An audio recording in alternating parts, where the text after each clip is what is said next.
Retreating water levels reveal a surprise. Strange islands that look like complicated water mazes. In fact, they're fisheries at the edge of the lagoon, known as the Valle da Pesca.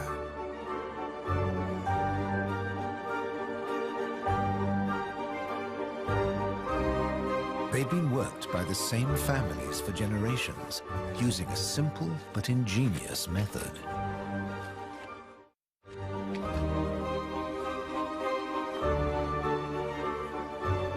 Nets are lowered into the locks that span the water channels.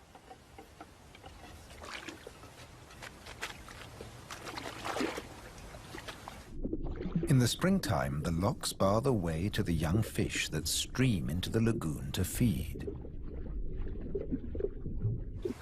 The fishermen raise the nets and catch the small swarming fish in their thousands.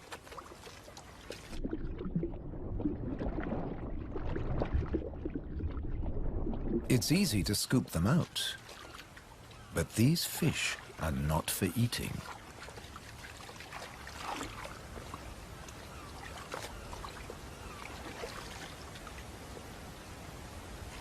The fishermen place them on the other side of the bars and so trap them in the channels. Here, the spring fish are held under perfect conditions until they grow big enough to harvest.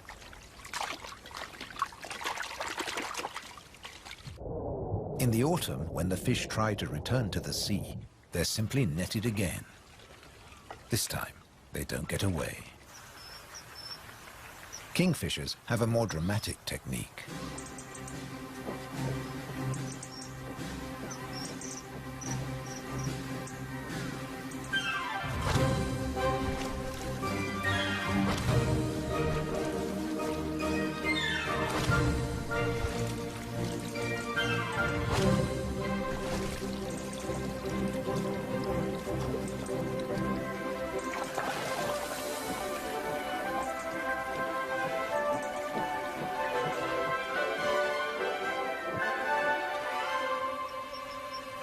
They catch up to 20 fish a day, but need even more if they have nests with hungry growing chicks.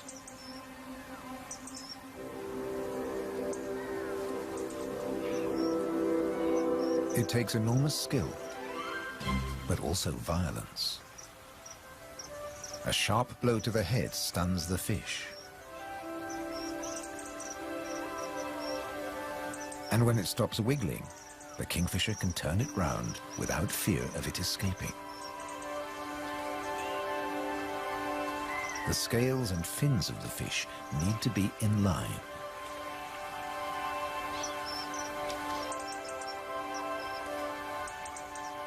Now it's ready to swallow.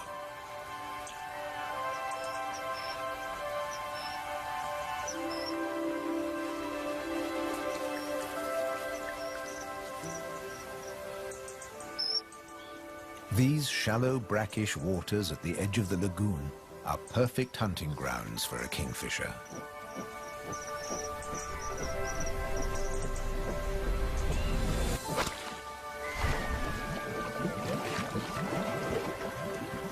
But not every dive is successful. They'll snatch the odd insect in the air, but 95% of the kingfisher's catch must be made underwater.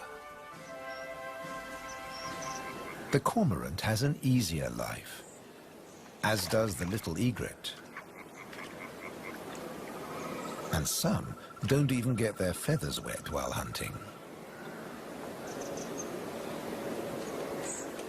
There are plenty of fish in the lagoon, but they're not only found in the wetlands. These waters flow through the city too. And there are fish to be caught in the canals. Beneath the bustling jetties of the famous vaporettos or water taxis, wildlife flourishes. Even here, the little egret can fish where the water is deeper and turbulent. It's not easy to keep an eye on a moving target from a moving base.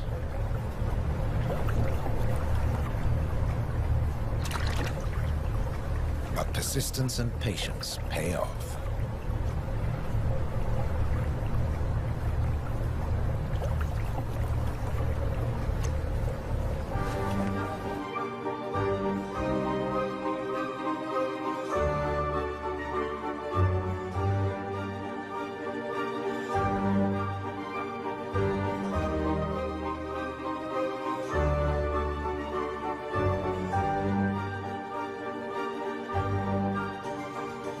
3 narrow inlets connect the lagoon to the sea.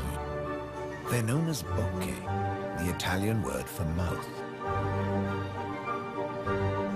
In spring, the fish travel into the lagoon because it's shallow, warm, and full of food. And in the autumn, they travel back out to the Adriatic Sea. The lagoon's fishermen understand the rhythms of the sea.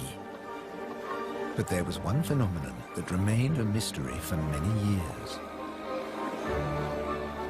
When they cast their nets into the rich fishing grounds, they were torn to shreds. The fishermen believed that water spirits were grabbing their nets and named the area the Tenue, or Hold Fast.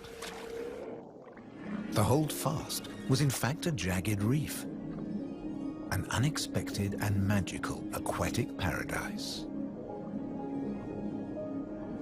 These unique natural rock formations are similar to coral reefs.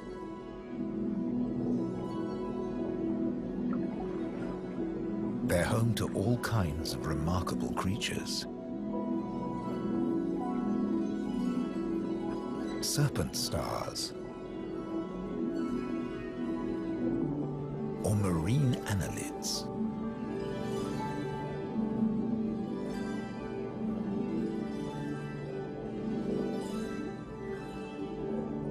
This precious area is now protected. Fishing is forbidden, diving strictly regulated.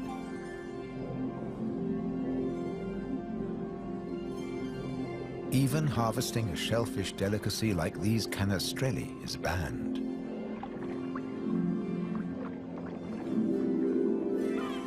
The city of Venice is lucky to have rich fishing grounds on its doorstep. The catch is seasonal, and in spring the fish are small.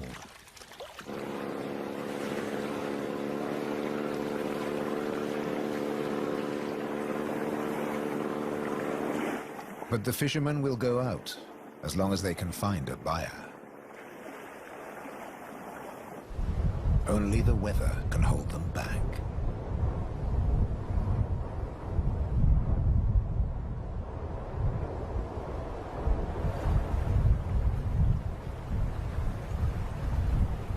City and wetlands are both at the mercy of the elements. A storm is heading towards the lagoon.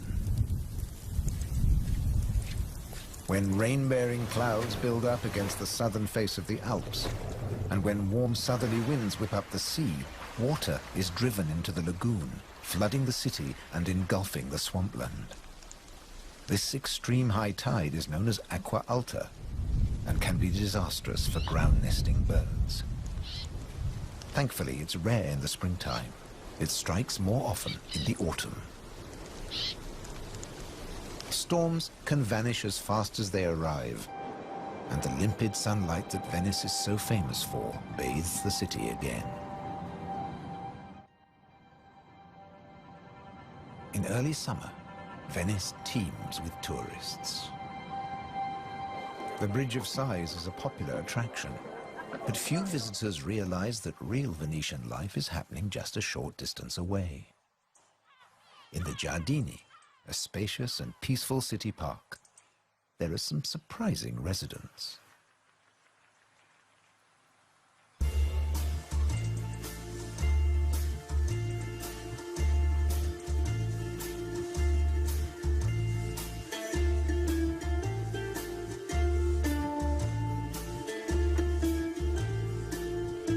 This prehistoric-looking creature is an amorous green toad looking for a mate.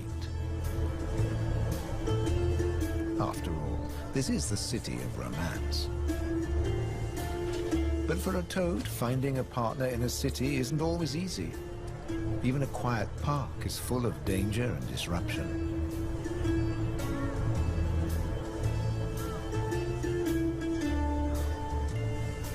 On the plus side, few of the park's visitors notice the presence of the toad, as it blends in so well with its surroundings.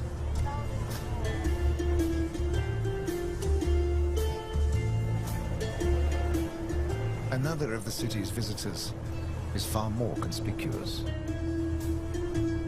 A stark contrast to the ancient buildings it comes to celebrate.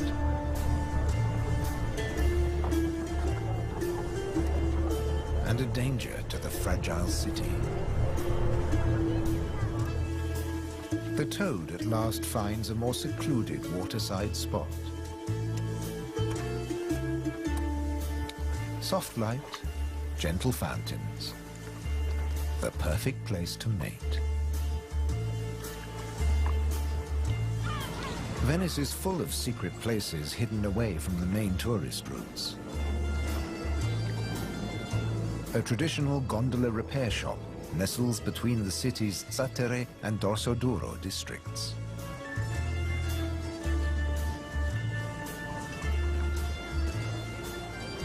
Craftsmen repair the boats in the peace of the backwaters. The tranquility also attracts some exotic-looking animals.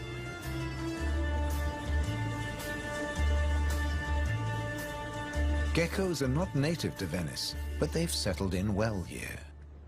During the day, they'll sun themselves on warm stone.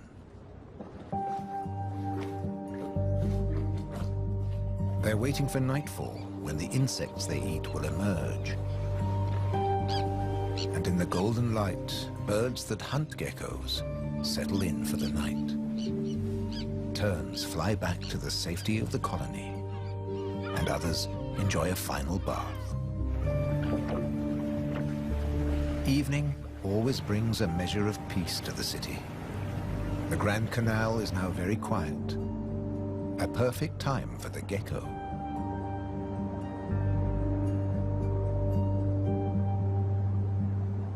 Geckos have evolved specially adapted feet that make them excellent climbers. Their toes are covered in millions of tiny branched flaps with incredible adhesive power, so they can grip and climb the smoothest surfaces, even glass. The city is empty now. The Grand Canal is deserted.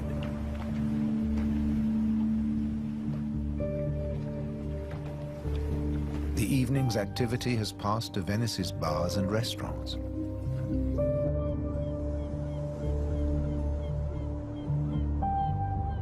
By the time the tourists are safely tucked up in their beds, the city is like a ghost town. Almost. A rat has ventured out to make the most of any scraps left behind. He must take care not to become a meal himself. Owls on the prowl. One little owl is distracted by bright lights. There's nothing here but fruit. No good for the owl.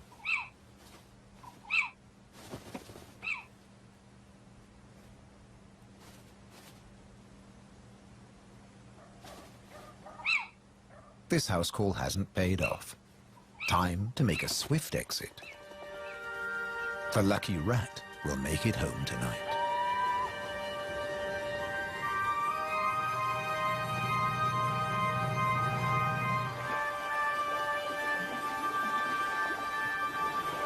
Cormorants bask in the morning sun.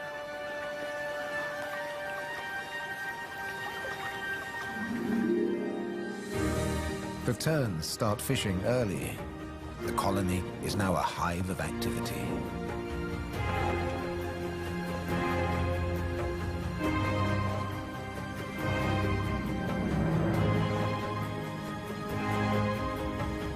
The first chicks have hatched. Exhausted from the effort of breaking out of the egg.